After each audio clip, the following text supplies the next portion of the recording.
Halo lekku, kembali lagi di podcast Kamar Horor Misteri. Dimana podcast ini sangat ditunggu-tunggu dan tidak hanya kalian, kambing, kucing, biawak pun nunggu-nunggu juga ya kan. Jadi di podcast horor kali ini kita akan menceritakan sebuah cerita horor dari Abang Ojol. Dimana Abang Ojol ini mendapatkan orderan dari hantu cantik yang bercelana hot pants. Kalian udah pasti mikir aneh-aneh ini. Jadi seperti apa sih cerita horor dari Abang Ojol ini? Langsung saja, ini dia ceritanya.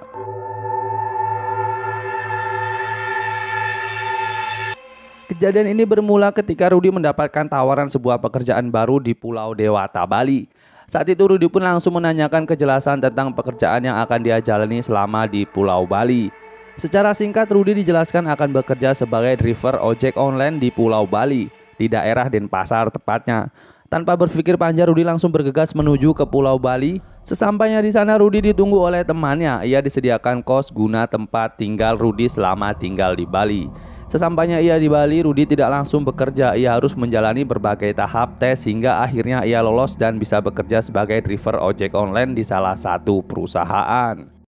Dukung terus karya-karya dari Kamar Horor Misteri dengan cara tekan tombol like, subscribe, dan share sebanyak-banyaknya. Seminggu berlalu, Rudy masih saja belum memutuskan untuk bekerja. Di sana Rudy hanya berkeliling Denpasar sembari menghafalkan ruas-ruas jalan di sana. Namanya mau jadi ojek online ya kan, jadi seenggaknya harus hafal jalan gitu lah. Setelah hafal jalan, Rudy memulai pekerjaannya dengan mengantar salah satu mahasiswa dari universitas di sana. Lanjut setelah itu Rudy mulai terbiasa dengan pekerjaan barunya itu. Hingga suatu ketika Rudy mendapat orderan makanan, di mana orderan tersebut berjumlah sangat banyak. Setelah makanan selesai dipesan, Rudy pun akhirnya langsung bergegas mengantarkan makanan itu ke tempat tujuan. Jalan demi jalan telah ia lalui, hingga tempat yang dituju pun telah ditemukan. Ini aneh, kata hati Rudy. Tak disangka ternyata tempat tujuan orderan itu adalah sebuah rumah kosong. Karena takut ada hal yang tidak diinginkan, tanpa basa-basi Rudy langsung memutar balik motornya. Rudy memacu motornya lebih cepat dari sebelumnya dan memutuskan langsung kembali ke kosannya. Jadi dia ini dapat orderan dan dia ngerasa sangat aneh karena orderan ini berasal dari sebuah rumah kosong. Sesampainya di kosan, Rudy dengan sukarela memberikan makanan ke temannya. Banyak kali lek makanan yang kau bawa. Iya, barusan aku dapat orderan fiktif lek. Masa alamat tujuannya di rumah kosong, jawab Rudy. Sambil terus mengobrol, mereka memakan makanannya. Hingga pada hari itu Rudy memutuskan untuk tidak bekerja sementara. Rudy hanya menghabiskan waktunya untuk tidur dan bermain game di kosannya. Keesokan harinya Rudy kembali bekerja karena dirasa hatinya sudah tenang. Hingga sore semua pun berjalan lancar. Rudy terus mengaktifkan aplikasi ojek online-nya. Saat azan maghrib tiba-tiba dia mendapatkan orderan makanan lagi. Tanpa berpikir lama-lama, Rudy langsung menerima orderan tersebut dan bergegas menuju restoran yang dituju. Bagi kalian yang mempunyai pengalaman horor nyata, kalian boleh kirimkan cerita kalian ke email Kamar Horor Misteri. Dan cerita kalian akan kita ceritakan di channel Kamar Horor Misteri. Tak lama kemudian makanan pun selesai dibuat. Rudy berangkat menuju ke tempat tujuan yang dimana ia harus masuk ke daerah perumahan elit. Di perumahan tersebut banyak rumah yang berukuran besar dan megah. Sebelum masuk, Rudy meminta izin terlebih dahulu ke security setempat. Pak, permisi, minta izin mau mengantarkan makanan di sana, kata Rudy. Baik mas, sampean langsung ke sana aja, kata bapak security-nya. Rudy pun langsung berangkat ke sana. Alamat tujuan sudah ketemu, Rudy pun turun dari sepeda motornya. Dia pun memanggil-manggil orang yang ada di dalam rumah tersebut. Karena tidak ada jawaban, akhirnya Rudy melihat sekeliling sambil mencari bel. Sepertinya tidak akan kedengaran jika dipanggil dari sini, kata Rudy sambil mencoba menghubungi lewat handphonenya. Jadi Rudy ini manggil-manggil ya, tapi karena rumahnya besar mungkin jadi nggak kedengaran tuh yang punya rumah. Rudy menemukan bel rumahnya di pojok dekat gerbang. Rudy pun menghampiri bel tersebut dan menekannya hingga terdengar suara dari dalam. Halo pak, sudah di mana? Ternyata telepon Rudy sudah diangkat dan menanyakan keberadaan Rudy. Ini mbak, saya sudah di depan rumahnya mbak, jawab Rudy. Ya udah pak, saya keluar dulu ya, kata customer tersebut. Akhirnya Rudy mencoba menunggu. Tak lama menunggu karena pemilik rumah sudah keluar. Wanita cantik sekitar 20-an tahun itu memakai kaos lengan pendek dan celana hot pants. Mbak Cici ya? Tanya Rudy. Jadi setelah sekian lama Rudy nunggu di depan, akhirnya Mbak Cici pun keluar, sang customer yang memesan orderan makanan tadi. Iya mas, ini uangnya, jawab Mbak Cici. Waduh, saya tidak ada kembaliannya mbak, kata Rudy. Loh ya udah kalau gitu saya ambil uang pas dulu ya mas, jawab Mbak Cici lagi. Sebelum Mbak Cici kembali, Rudi memberikan makanannya agar sekalian dibawa masuk oleh Mbak Cici. "Tunggu sebentar ya Mas," kata Mbak Cici sambil berjalan kembali masuk ke dalam rumahnya. Sambil menunggu Mbak Cici mengambil uang pas, Rudi pun mencoba melihat seisi rumah Cici yang sangat bagus. "Wah, bagus banget nih rumahnya," kata Rudi dalam hati. Di dalam gerbang terdapat taman dan tengahnya terdapat air mancur yang sangat indah. Sekitar 15 menitan Rudi menunggu, namun Cici masih belum saja keluar. Karena capek berdiri, Rudi memutuskan untuk duduk di sebuah kursi yang terbuat dari semen dan batu bata di dekat gerbang. Lama Rudi menunggu, hampir sekitar 30 menit, hingga akhirnya Rudi memutuskan untuk memanggil Cici dari luar gerbangnya. Kalau dipikir pakai logika, Rudi sangat percuma memanggil Mbak Cici, karena kan jaraknya emang jauh dari gerbang depan ke pintu rumah Mbak Cici. Entah mengapa si Rudi ini lupa jika di situ ada bel rumahnya. Saat Rudi memanggil-manggil Mbak Cici, tiba-tiba dia dikagetkan oleh security yang menepuk pundaknya. "Mas, ngapain manggil-manggil orang di dalam sana?" tanya Pak security.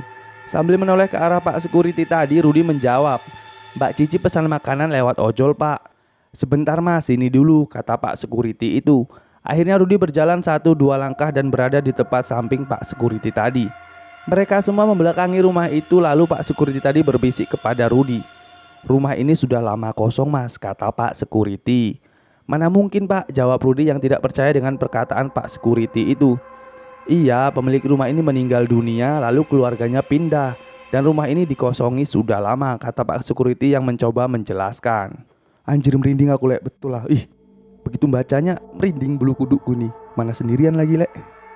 "Kok bisa Pak? Tadi itu mbaknya keluar, dia ngambil keluar makanannya. Karena uang yang dikasihkan nominalnya besar, jadi saya minta diambilkan uang pas saja," kata Rudi menjawab Pak Satpam itu atau Pak security itu. "Coba sampai lihat ke belakang Mas, itu rumah sudah kosong," kata security itu dengan nada yang sedikit menekan. Jadi si Rudi ini tetap nggak percaya lek kalau rumah ini udah kosong, karena dia tetap debat aja tuh sama Pak Satpam ya kan.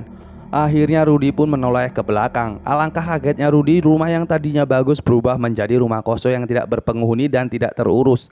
Di mana-mana ada banyak sawang di temboknya. Juga ada rumput alang-alang yang sudah tinggi. "Tapi Pak, makanannya tadi dibawa masuk juga loh ke rumah itu," kata Rudi masih tidak percaya. Ngeyel aja pun si Rudi, udah tahu rumah kosong ya kan. "Lah, dibawa kemana Mas? Itu loh makanannya masih nyantel di sepeda motor kamu," jawab Pak security sambil tangannya menunjuk ke arah motor Rudi. Rudi pun semakin lemas dibuatnya. "Lalu tadi itu siapa Pak?" tanya Rudi sambil mulutnya gemeteran. "Sudahlah Mas, ayo kita ke pos dulu, Mas terangin diri dulu di sana," kata Pak security tersebut. Akhirnya mereka berjalan ke arah pos yang dimaksud. Saat itu Rudi menuntun sepeda motornya karena memang jaraknya hanya beberapa langkah saja, dan juga karena Pak security-nya juga membawa sepeda pancal. Sesampainya di pos, Pak security itu memberikan segelas air putih kepada Rudi.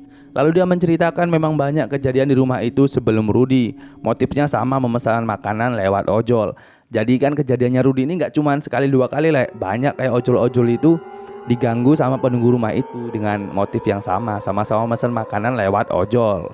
Ini pun hantu aneh-aneh aja ya kan. Dia gak gaptek, berarti dia tahu kok cara mesen ojol ya kan. Namun banyak juga yang akhirnya mengetahui terlebih dahulu kalau rumah itu kosong, sehingga ojol tersebut langsung buru-buru untuk putar balik.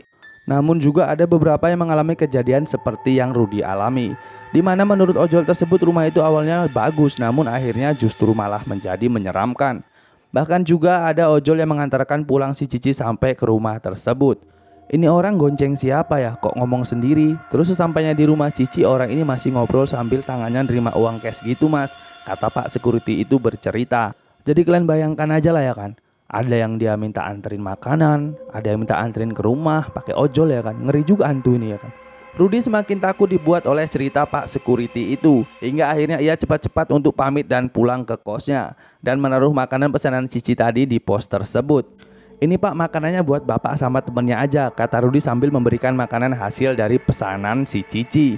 Setelah berpamitan, Rudi bergegas pulang ke kosannya dan menceritakan kejadian tadi ke teman satu kosnya. Sejak kejadian itu, Rudi pun memutuskan untuk menonaktifkan aplikasi driver ojolnya di malam hari. Jadi sejak kejadian itu, Rudi itu nggak mau lagi dia ngaktifin aplikasi driver ojolnya kalau udah pas malam. Mendingan dia pulang aja lah gitu ya kan, daripada dapat orderan dari Mbak Cici yang nggak jelas tadi kan itu. Oke lah, mungkin itu aja cerita horor kita kali ini dan kita akan ketemu di cerita-cerita horor selanjutnya. Bagi kalian yang baru mampir, langsung aja tekan tombol like dan tekan tombol subscribe sebagai bentuk dukungan kalian ke channel ini. Jangan lupa, kalau nggak pecah nih tulang punggung kalian ku buat nih ya kan.